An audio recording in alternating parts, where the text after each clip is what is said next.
নমস্কার বন্ধুরা, শিবানী কিচেনে আপনাদেরকে স্বাগত। আজকে আমি কলমি শাকের ভাজা করব।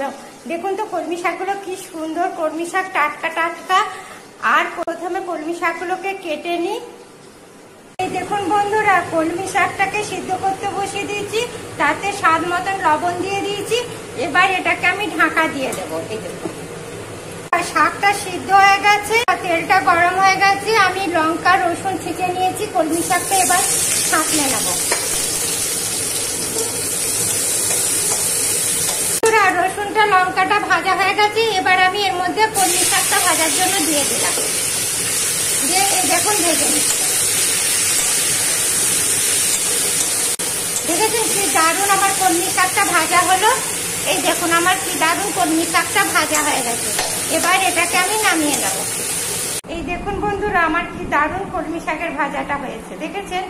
আপনারাও ঠিক এইভাবে কলমি শাকের ভাজা করবেন, দেখবেন দারুণ খেতে লাগবে। এর সাথে যদি পেঁয়াজ আর কাঁচা লঙ্কা থাকে তাহলে জমে যাবে।